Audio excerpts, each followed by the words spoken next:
And happy Friday. Happy Friday. This is another episode of Black Belts and Boardrooms. It has been a great week.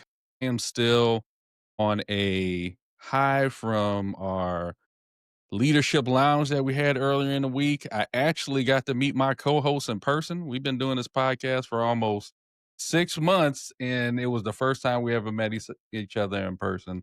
So this is a good one today. I am excited. And Amir, who do we have today? Well, Renard, first of all, yes, I totally jive with you there, man. It's been a great week. I enjoyed meeting you for the first time as well. And for since we're talking about firsts, I will tell you our guest is one of those people who is no stranger to firsts. We have today Dr. Shehla Sheikh.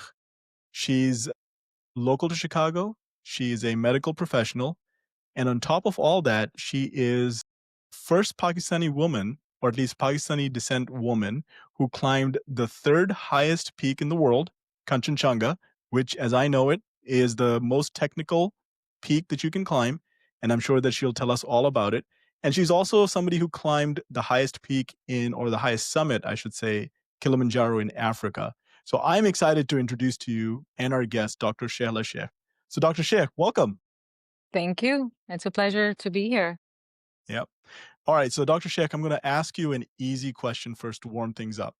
Tell Okay. us a little bit about your origin story, wherever you'd like to start, but tell us a little bit about yourself. Okay. So, well, I was born and raised in Pakistan. I am the second child in a military family. So, my dad was in the military.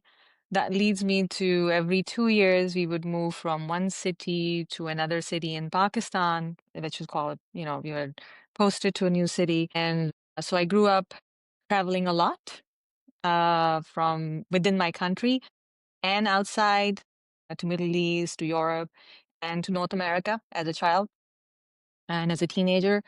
And, that's who I am. I am the self-proclaimed favorite of my father. It's like, it gives you who I am. It's like, no, it's me. I'm your favorite child. And there's nothing beyond that. And that's where I think 2 decades of my life was spent. My primary education, my med school and everything was in Pakistan. Um, that's pretty much it about my origin. My family is actually, it's a blend of immigrant, you know. So my dad is from the India and Pakistan mix, blood that comes in me. And my mother has Uzbek blood. She is from Uzbekistan, her family. So, I think what I say is that, and I do believe that genetics plays a role in who you are. So I come from a genetic background of strong people that have survived a lot, you know, and I think that's what make me who I am today. That's amazing. South Asian and Central Asian Mhm. ancestry. Yeah. Yeah, that's incredible. So, so Dr. Sheikh, thank you for that introduction. I think it'll be good to hear about your journey into, why medicine before we get into the mountain climbing thing. But what was the interest in medicine? Okay.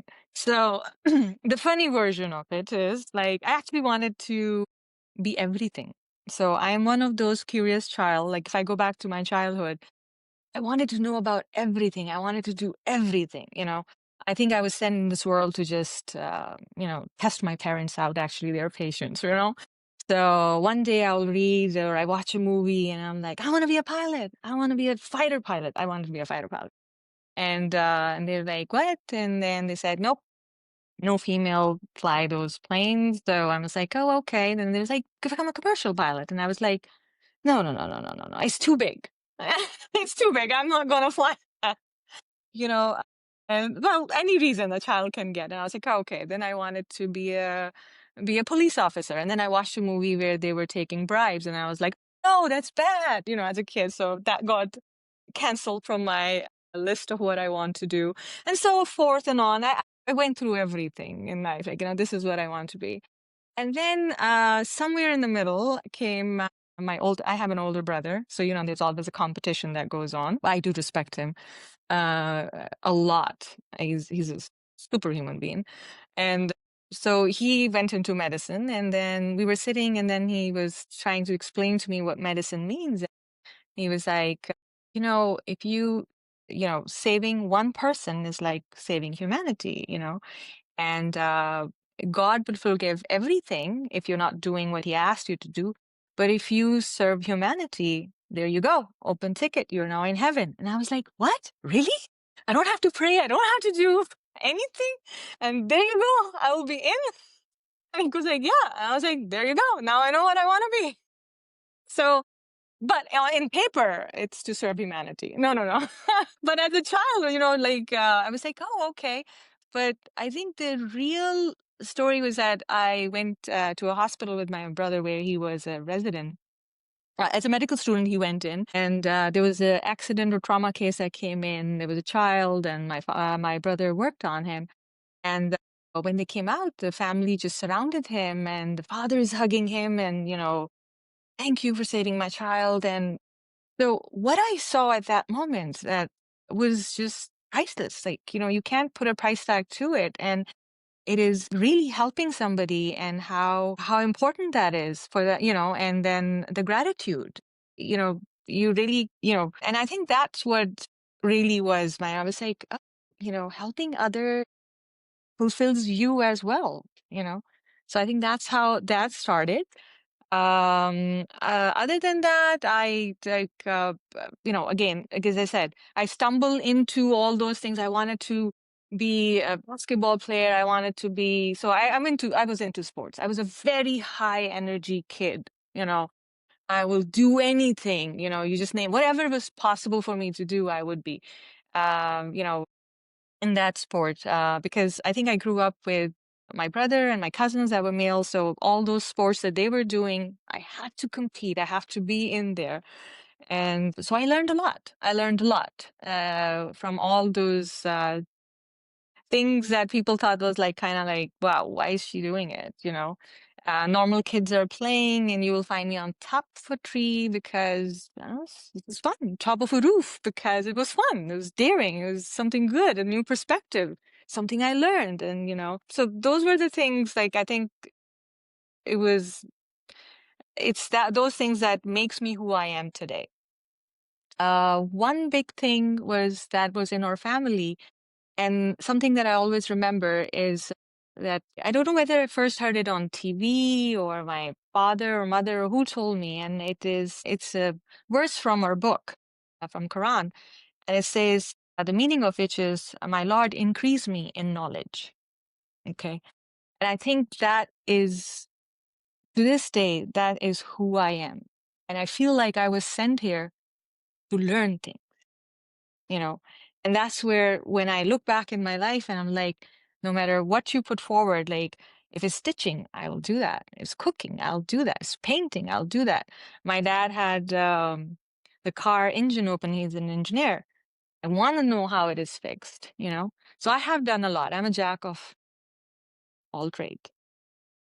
And then I think I've mastered few in that.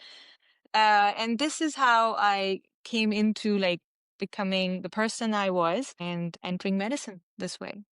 So for me, serving humanity was a big thing. So as a curious person, is it the curiosity that drove you to mountain climbing as well, or is there another story behind that one? Okay, well, there's a lot of things. Lot of things. So I grew up in Pakistan. I was born and raised. So we have K2, right? And I knew about K2 as a child. So I wanted to climb K2, but then life happened. I had to study. I had to do every other thing. So, and we actually have 5 of the 14 highest peak in Pakistan. So Pakistan is known for that. So this was on my background. Being a military brat, I had gone to places where there are mountains. So I have climbed, trekked a lot, climbed, traveled a lot. So that's in my blood. And I am, if you want to say, I am a daredevil as well. I'll, like, you give me something and I'm like, oh, okay, sure, sure. All those things are there. Tell us about how you got into mountain climbing. Oh, I think that what got me into that is that background of mine. And then, but don't think that when I say that I'm a daredevil or risk taker, that I don't know what the pros and cons of things are, you know. I work as a professional. My job is to assess, you know, critical thinking is what I do. And all my life, I've trained myself for critical thinking, whether it was via sports or my profession. So I have all this in there. And then what I felt was that, you know, I went through life living what I was asked. It was like study hard, you know, then I got married, then I had kids. But I felt like there was something missing in me, you know. It was like midlife crisis, you want to call it, or but there was something missing. And then again, it was, I think when I say that in seek of knowledge, in seek of new thing is who I am. And I think when you ask, you are given that. So here I am sitting trying to discuss with my patient about like what they should do on and a dialysis patient of mine about making some changes in their lifestyle so that they can live better, they can live longer, that, you know, dialysis will become easier for them.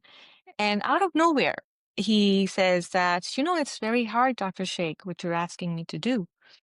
And if I ask you to climb Everest, can you?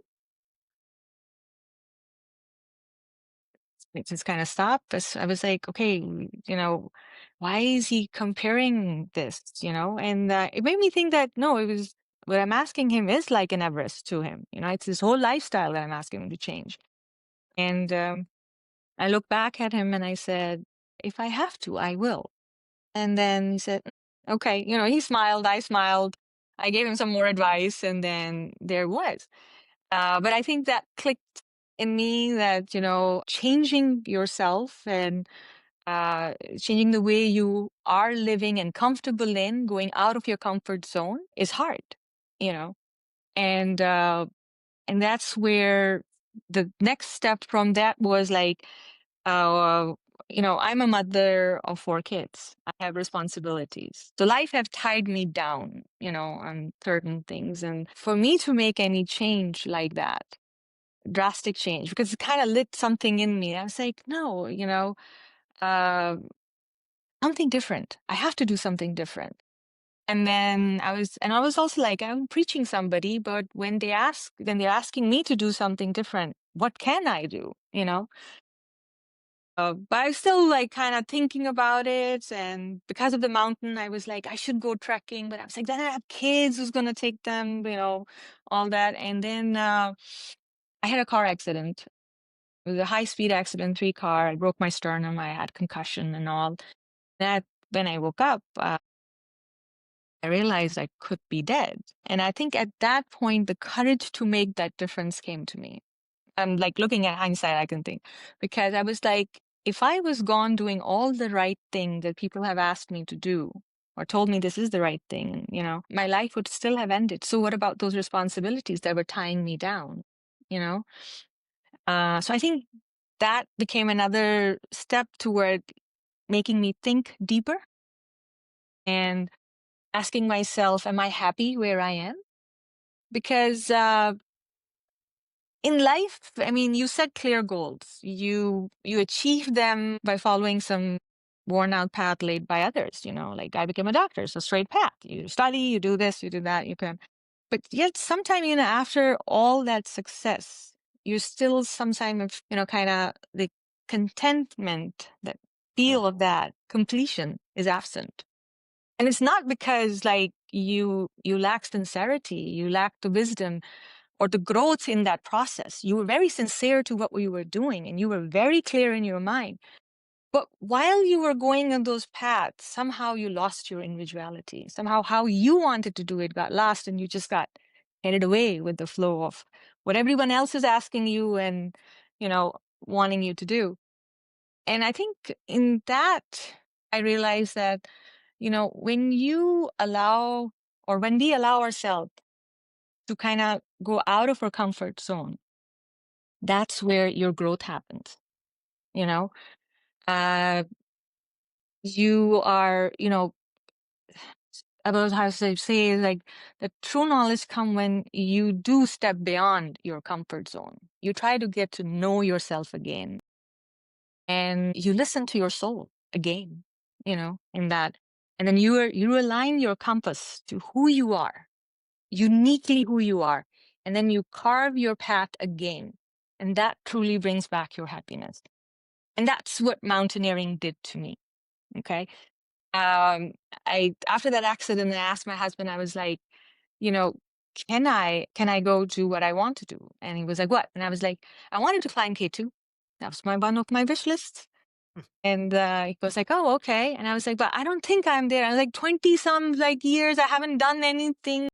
And he was like, prepare. And I was like, I don't know. I think I can climb it, but I want to go see, I want to be face to face with K2 and tell him I'm here.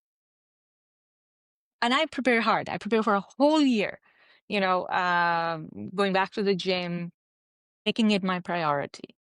I cut back on my social life. There's so much that had to change. And I started making those changes that I was asking my patient to make. They were hard. I lost some friends and all that in the process of it. And my time was I have to wake up at this time, go to gym, eat this, do that, manage the whole family. And, but I did my first, and it's the hardest trek. K2 trek is actually the hardest trek, the base camp trek. And I did stand and I cried there and I said, see, I told you I will come, and I made it, you know? Uh, and the process in between that just was where I said that I really did find myself again. And then I got addicted to it. And then it's like, after that, I was like, okay, how high did I went? And I was like, okay, this one. I was like, okay, next, Kilimanjaro. Let's go do Kilimanjaro. I went to Kilimanjaro. I submitted that in one go. I actually did Kilimanjaro in 4 days, which was amazing. And then I came back and I went back to Pakistan. I said, 5,000 meter. What is the peak that I can do? 6,000 meter. What is the peak that I can do? 7,000. And I did a 7,000 Spartan in Pakistan. I went to Argentina. I did Aconcagua over there too, because I was kind of like just in the row of learning. It was something very new. I've never climbed before, no clue. So I spent a lot of time learning the technique, what is involved in it, what is involved in the trekking, what is involved in climbing, what is a bad weather, what is a good weather, and with all that information, what do I do and how do I make the decision? There are times when I have turned back from a summit, just because the weather is bad. But you're kind of like, okay, what is bad? Like for me, it was all new, learning all these things. But what I am good at with all the other stuff that I mentioned, I've done all my life, is that I am good in listening, you know? And then I gather all that information and then synthesize it. And then I'm like, okay, what it means. And then I come to a point of like, okay, is it worth the risk that I'm going for? And am I putting myself in any extra risk that is possible? And except for nature, have I negated every other thing? And, I'm fully prepared. I have the best team. I have every gear, whatever you need to have that safe summit. And once I know I have it, nature, no one can fault. You can fight with it. The accident had to happen. It did happen. I couldn't prevent it. I was in a car. Every day we sit in a car and drive, right? So that's the way I look at the mountain. So I was like, if I can make it possible, as safest as possible, 'cause I want to come back. I have kids, I have family, I still have those responsibilities. So yeah, that's it was. And I learned a lot during this process about myself. Even to this day, what my weaknesses are and how can I improve it. So I think it's a process of the self-learning, acquiring more. That's my bottom line. Wow. Wow, that's all I could say is wow to that, and I love where you talked about getting into that space of being uncomfortable. As me and Amir knows, when it comes to martial arts, it's the same thing. We've had to been put in a lot of uncomfortable positions, but I always say it makes us better because we're in those uncomfortable positions. And I wanted to talk about going back to you've done K2, etc. But I want to talk about that training process to get you ready for it. just so people understand what is that like? What is the steps that you were taking in order to you say, "Hey, I'm ready to tackle this mountain and go forward." What was that process like? It was a long process. So I started, that conversation with the patient was in 2021, beginning January. Like, no, actually before that, sorry, 2020 and 2021 was my accident. So after that, I started training, and my mind got set, like, okay, I want to do the trek. So first of all, it was a very new sport for me. Yes, I mean, as I said, I played all the basketball, netball. I have played, and I played it in high school levels and college teams, right? So to me, training is not a new thing. Your dedication, your motivation to get ready for something is not a new thing for me. Long hours is not a new thing for me. For doctors, it's like we in our sleep, we work, right? So those are not those things for me, but it's like, okay, now how much you have to train. There was part of me is like, oh, yeah, I have to do cardio, I have to do strength, I have to do all that. I mean, I had like 35, 40 pounds on me, and I'm 3 hours on a Stairmaster. Wow. Yes, exactly. And Wow. everybody was like, what were you listening to? I was like, I don't even remember. I was too tired. But it was like, "Fuck, you didn't even step down." And I was like, they told me it takes this much hour to go to a summit and back. I have to make sure I do that. And it was not easy. So first I watched a lot of videos and I talked to a lot of people. So you have to gather your information. It's for anything, not just mountaineering. You need to know what you want to do and everything around it. Okay. So I watched, I listened, I talk, I went into trainers, people who have climbed, what their experience is. And I'm a people person. I don't want to watch more. I want to hear. So I will call everybody. I was like, hey, you climbed this one. Can you share some stories with me? What were your worst point? What was the best? When did you know you had to stop? Because it's very hard to know. It's different for everyone, but at least by hearing the story of someone else, you can, for me, it's like it's a background knowledge that I have. And then I can put pieces together and then, okay, it gives me the critical thinking, you know. Others' experience, for me was like a raw substrate that I was working at. I was like, oh, okay. And then I was like, what did you train? How did you train? And then they'll tell me we train like this. And I was like, so when you were climbing that mountain, where you thought you were lacking in your training? And they will give me those tips as well. And I was take those and I was like, oh, okay. So I started slow because I have back issues. I have everything. You know, the disc problem. I haven't worked out for a while, so it's like a slob from like, getting up from a sofa potato couch and then going and trying to train. So I had to go slow, and in the process, I did get injured a couple of times, and then it backtracks a little, and then I have to rebuild. So, that I was running, I was strength training, I was weight training. And then every now and like as much as I could, I was going to climb because in Chicago you don't have any mountains.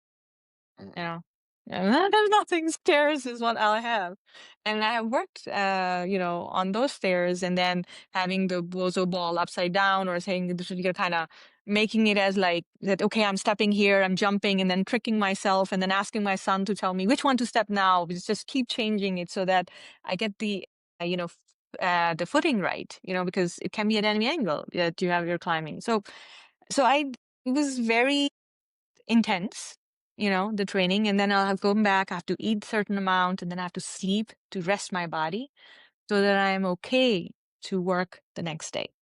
And throughout this training and everything, I worked full time. I was a full-time Wow. doctor, I was a full-time mom, wife, you name it, attended whatever I could and missed out on a lot of things too, on my friends. But in that process also, people who were dear to me or to whom I were dear to sticked around me. So kind of it was a cleaning process, and then it went through as well. Uh, so that was how I trained. Everybody makes fun of my 3 hours on a stairmaster, but And it requires that much. And when I was climbing it, after every climb, I would sit back and I would see what happened. whether it was Kilimanjaro or anything, I'll sit back and I'll be like, okay, reporting again. What did you do, Shehla? Okay, where you felt weak. What was the point? And asking others feedback as well too. And then, then going back with a new plan. This is how I prepared for it. Kanchenjunga is one of those mountains that it demands respect. And people who have climbed it, it's not their first mountain. It's their third, last, or seventh, or something like that. It's never their first mountain. They always ask me why, and I was like, well, my patient said Everest. I didn't want it to do Everest because I wanted my mountain to be just for me. And so if there's 600 people climbing Everest, there are 60 people climbing Kanchenjunga. So, and I think I chose wisely because what I wanted out of that mountain, it gave me. When we were in camp 1, camp 2, we were the only one. The whole thing was for us to enjoy, to see, to reflect on, and absorb all that energy that's out there. So there's no lines that I have to worry about. So I think to me, I was also negating the fact that if I fail to climb this mountain, it has to be me or nature. Nothing in between that I can put it on, and I think so that was one of the reasons. It is a very holy mountain for both the Nepalese and the Indian people. And it's a spiritual mountain. So, it was filling everything that I wanted in one go. And I did not disappoint me. But when I went there and I was standing and I was like, oops, from a 7,000 meter to an 8,000, it's a huge jump. And you feel it. And did I feel like, I was sweating? And yes, I was like, my God, this looks huge. Shehla, are you ready for it?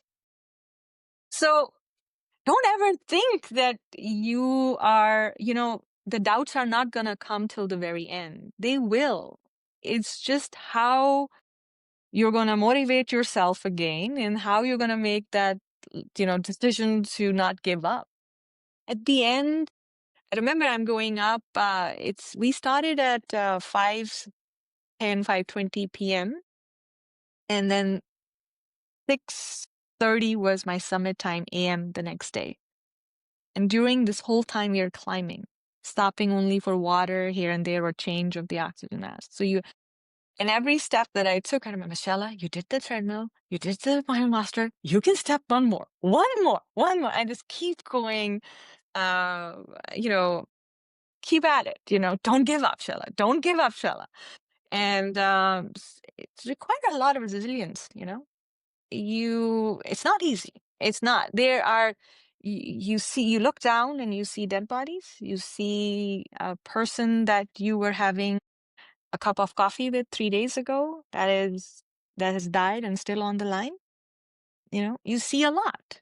You see a lot. You find your weakness. You find the weakness of other people, and what is going on. So it's a lot to learn in just one single, or any climb for that matter, and what really matters, and at the critical moment, how people behave, when the life is at stake and all. So it's nothing new to me as a physician. Definitely, I have done all these things, staying put, staying calm, when you're in a critical situation and all. But it was amazing. And when I reached the top, it was not that I was like, oh, I did it. No, it was like, because I know there are people who are much more stronger than me, much more strong-willed, had bigger dreams, more training, more experience, and the same sincerity, the same good heart to climb with. They didn't make it to the top, but I did. So it humbled me more. Every step I was taking was more humbling. So for me, it's like a pilgrimage of it had everything. It was like, I was grateful. I was happy. I was in awe of the world. Like it's vast, it's broad. We fight over small things, it's too much to stay out there and we can share it all. Like it was amazing. It was just amazing. And I cried for sure. Wow. Feeling that thing, yeah. Wow. I don't even know what to say. I'm a little speechless right now. Yeah. I would definitely say you would do well in martial arts. But everything you said about willpower, you Yeah. would flourish in a martial art. Either but Amir takes taekwondo or me jujitsu, you would flourish in that just by the mental, the toughness you have, the knowing that hey, it's gonna be difficult, but I'm gonna put the work in and do it. You would flourish in our martial arts very easily. I think Amir would attest to that as well. Yeah, absolutely. Dr. Sheikh, one of the few things you've said there, and there's so much I could pick from, but I'm just going to focus on a couple of things that really Huh? resonated with me. One of them is you made a comment about 3 hours on a Stairmaster. I think that's incredible. I don't think I've ever attempted that, but now I'm actually feeling inspired to go do that. 3 hours on a Stairmaster. And I know my friend Renard, he's gone through physical surgery that, helped his hip or without getting into specific details, but just his hip was problematic. But at no point, it sounds like, did you allow that imposter syndrome in your mind to win. Like you did not let that doubt. At least that's what I'm taking away from your resiliency is I was on that mountain. One more step, Shayla, one more step.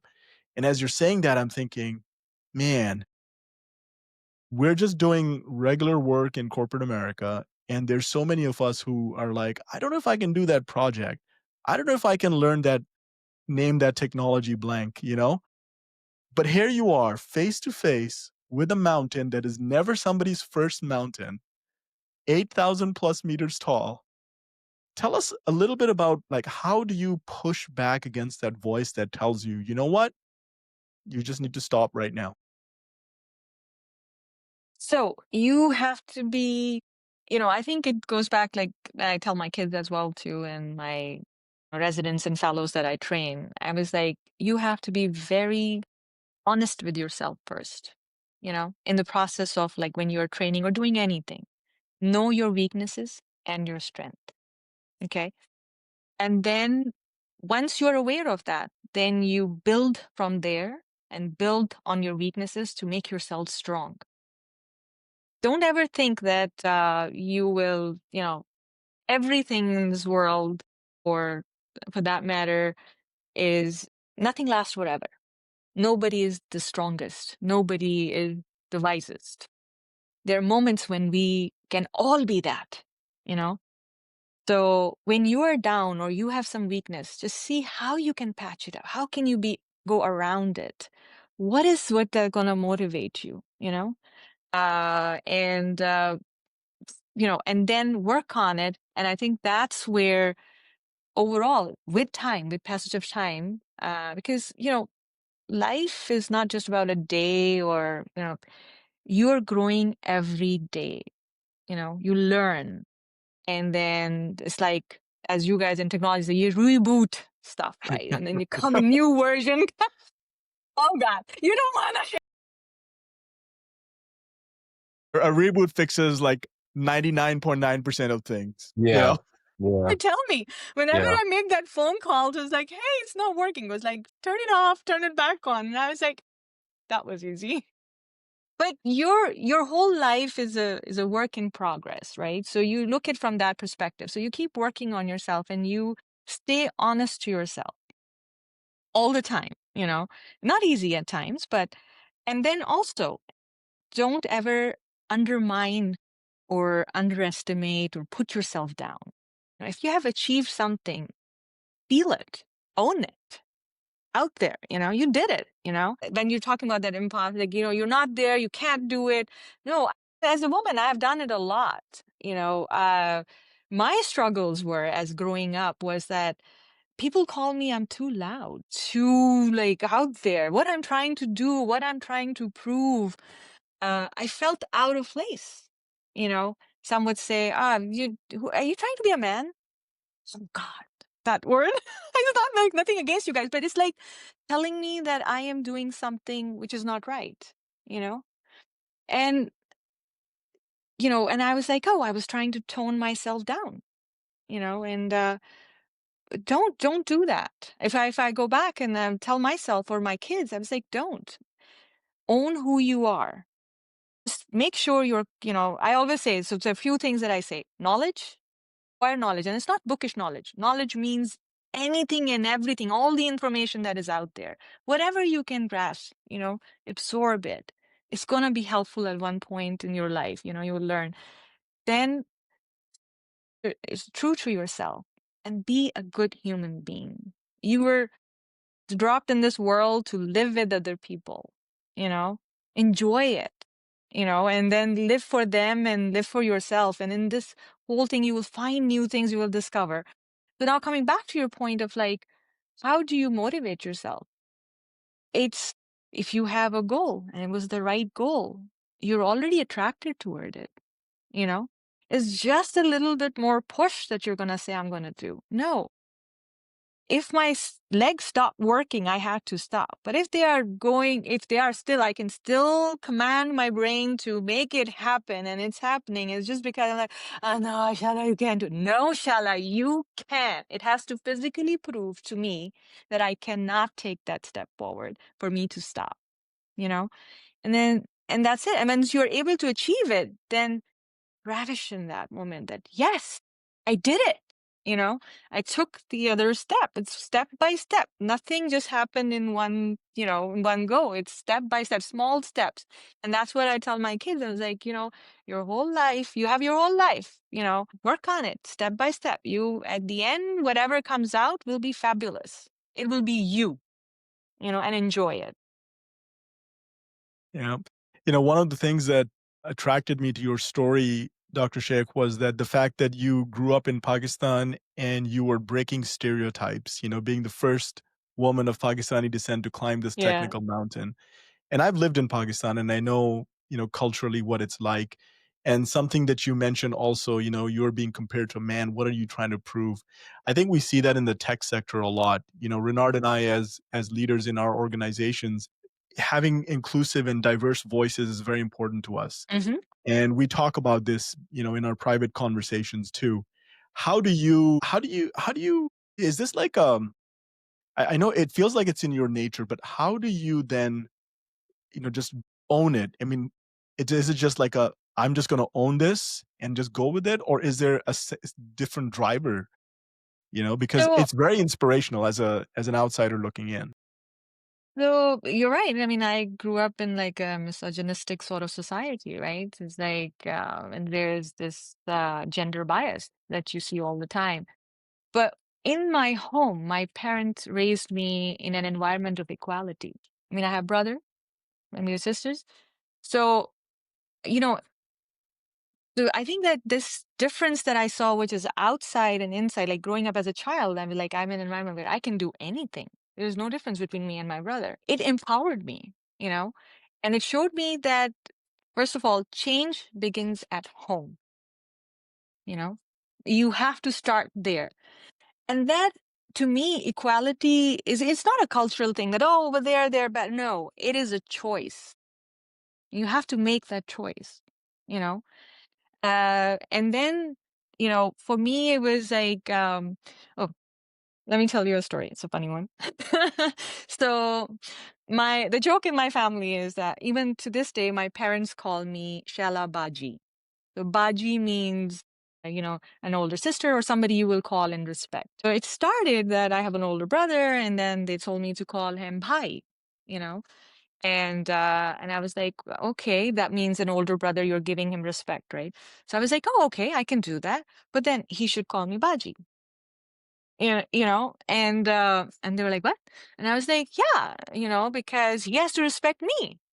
So from a very young age, whatever my parents were teaching me, to me, it was like respect is mutual, you know?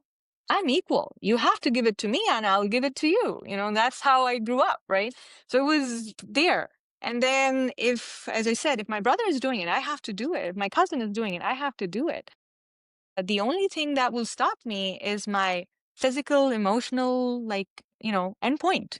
Like, this is it. This is what, after which Shala can't do it, So I think I grew up with that mindset. Was it hard when I stepped out of the home, when I was becoming older, a teenager and all? Yes, that's where I felt the most pressure. And, did I get bullied for it? Yes, And I remember that actually martial art, when we were talking about, I did play that sport. I was still in Pakistan, and it was a mix. We had taekwondo and another style called bando, and then we'll play together as well.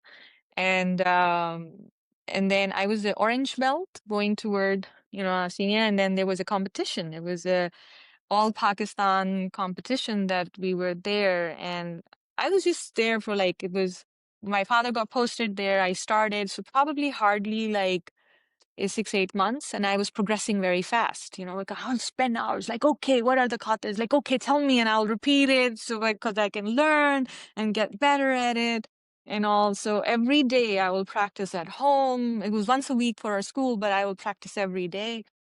And in that tournament, I won gold medal, you know?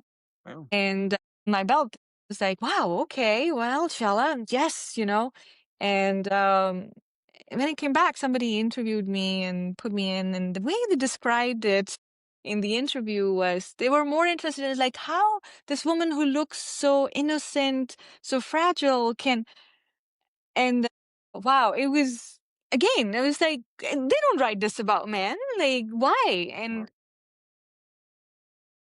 yeah, I was like, handsome man came in and then he punched, no, no, no.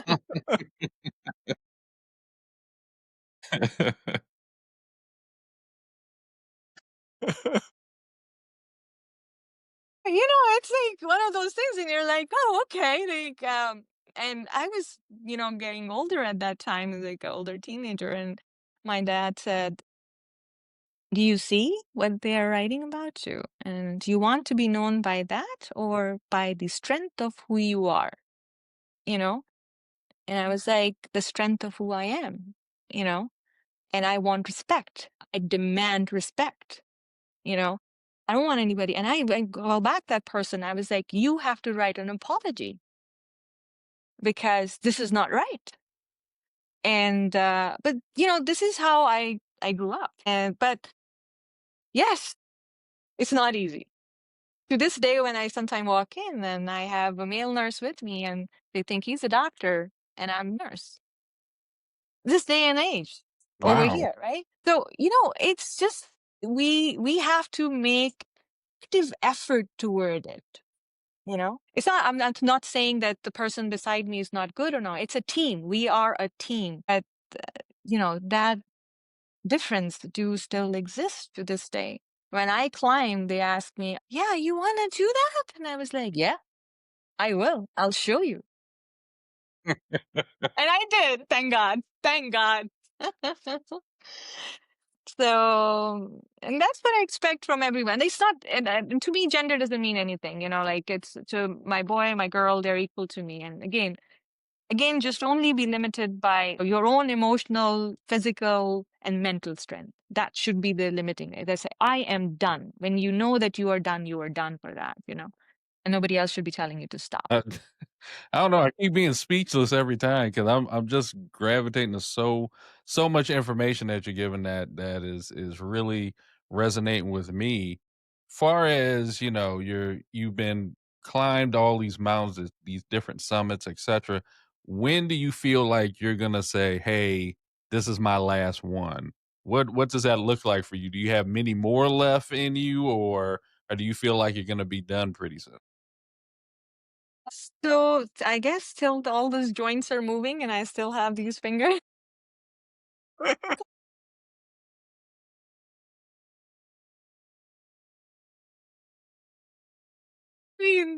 So my family wanted an intervention on me.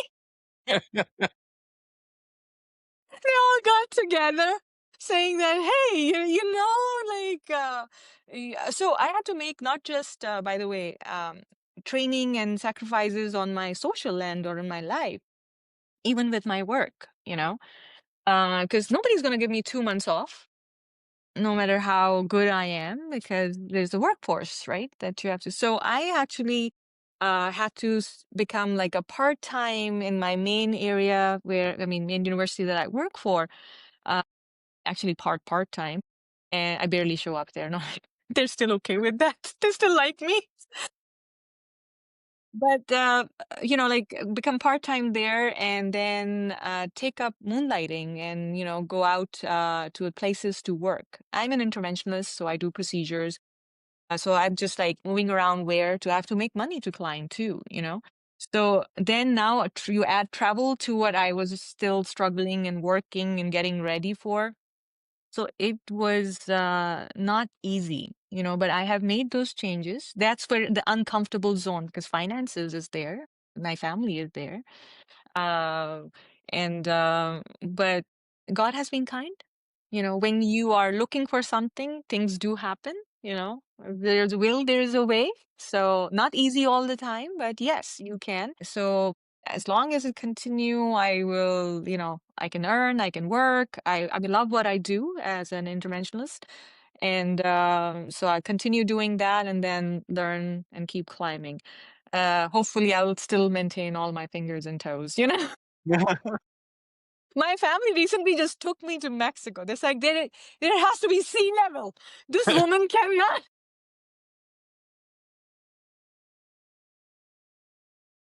Wow.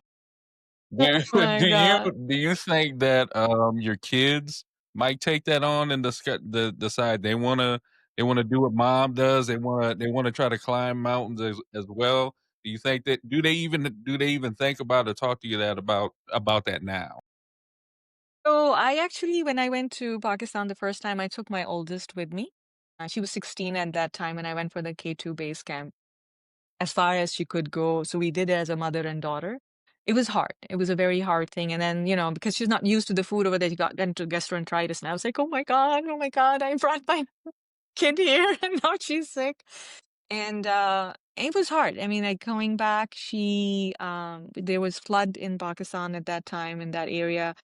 And we were both separated because I had to go another route and she was going the different one. But on her way back, she would literally kind of actually slid in that river and then have to be, caught. And then she swam. She's a swimmer. She's a good swimmer and everything. But it was hard. It was hard. And then when I heard about it later on, I was like, oh my God, I'm such a bad mom. I made my kid go there.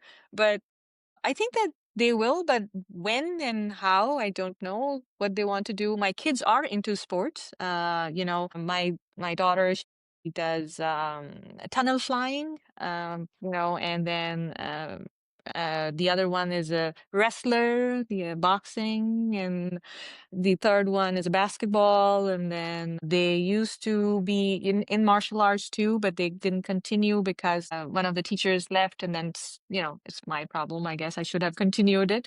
And then my son plays soccer. So they're into their sport. And then my daughter has a electric bike that she does wheelies on. So my kids are into, but thank God not to my Oh. level. Thank God, thank God. But they are into sport. If my daughter tells me or my son tells me, Mom, I want to climb this, I will take them. I will go happily with them. But would I ask them to do it? It has to be a personal decision, you know. Uh, it is not without risk for sure. And it has to come from within for them to do it, and I would be excited. I would love it. I would love it. But right now she's trying to do skydiving. So we'll see. Yeah, I don't know about skydiving. I'm not one of those people who are gonna skydive. I've had many conversations, people have asked me, I'm like, "I'm not jumping out of a plane No, no, unless I have no choice." And if yes. I have no choice, I will jump out the plane, but, like, just voluntarily jump out the plane, I'm not doing that. Yeah, I'm That's with you on something. that. 100%. And like if somebody tell me, hey, Shehla, you want to go to the moon? I was like, yeah. And then it's like, Mars, next trip is to Mars if you are allowed. I was like, yeah.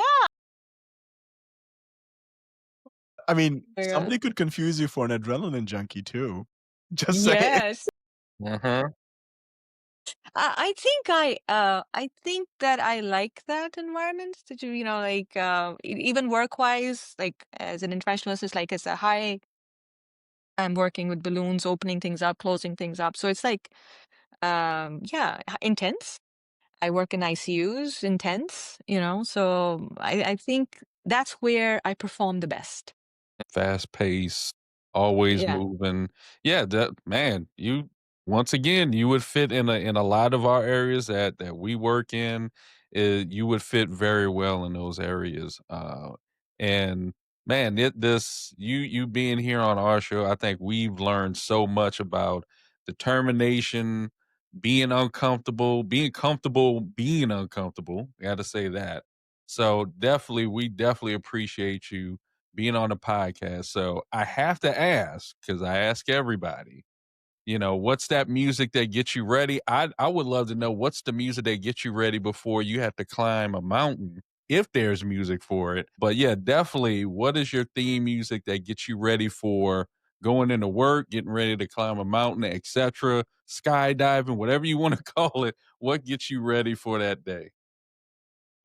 So not the one thing that I'm not good at is music. No choice, son. Like, oh my God. I think so. I borrow all those things from my kids and my husband, whatever is playing in the background.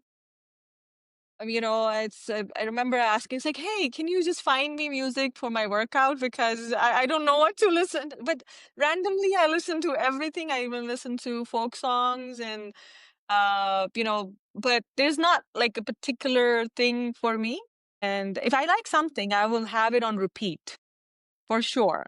You know, there was a song I think was like called Daydream. I just heard it in Spotify, and it was like about don't quit your daydreaming because once you do, then I don't know the lyrics of it, but it was a beautiful song, and it was all about basically what you want to be, keep working on it, right? So motivational musics are good, but then it depends on my mood. But honestly, I don't have like the one thing that you asked me. That is okay. I'm gonna give you a pass on that one. You definitely get a pass. You will get a pass on But that doesn't mean I didn't try singing, okay? When I was Mhm. a kid, I was in front of the whole school, and I knew I don't have a good voice, by the way. I mean, I'm okay. So, but I stood up in front of the whole school, the whole like from 10th grade to kindergarten, right? Everybody is in that assembly. And my friend is like, what are you doing? Maybe she thought that I'm like in a delusional form of like, I can sing, I can. And I was like, listen, I will never have this much crowd. That will be my captive audience ever. I want to feel it. And I did sing, and then when I come down, everybody was like, but I did it. That is awesome. That is awesome. So I'll ask you one more question before we go. You've given us so much great information, great nuggets about your journey and everything and what you've done. What is one important thing that you want to leave for the Black Belts and Boardrooms listeners? I think that, throughout my life, what I have learned, and leadership is like you become a leader as you grow, and, you are a leader to someone, whether it is your child or my residents, my fellows, or anybody. Or when I was climbing, at some point, I was leading them. It's like, again, know yourself and then adaptability, like, and humility. All these things you have to learn, and resilience. And all what we have talked about throughout this podcast, I have kind of pointed out each and everything about these things in it. And be a listener. Uh, you know, uh, Among the people that you are in, you will find you will, if you listen, you will find the qualities, good qualities, bad too, but good qualities in everyone. Encourage that. Make that a team effort. That's what I do with my residents. That's what I do with the teamwork that we do where I work. My techs, my nurses, and everybody. I appreciate that. I bring the good in them. because that's what we need. And that increased their performance, and then connect to them at the level where they can understand. Like to me, when I am talking to my patient explaining the procedure, I actually take pictures and then I ask them what type of work they do. And it's like, oh, I'm a mechanic. I was like, okay, let's start here. Or I'm a plumber. And I was like, okay, this is the vessel. So it's a pipeline, you see? So connect with them. And so that, the process become easy. And, I think that I do better, even in medicine, whether it is business world or everything. When you do all that, the end result is amazing. It's an amazing team, it's an amazing environment, and always try to create a good environment where you work, or live, or do anything. Because at the end of the day, we are here for a short period of time. Make it worthwhile for everyone. That's how you finish off a podcast. Yeah. That's what I want to say. That's how you finish that. That got me motivated for the rest of this 3-day weekend. So I will definitely say to our Black Belts and Boardrooms listeners, we will see you on the next one.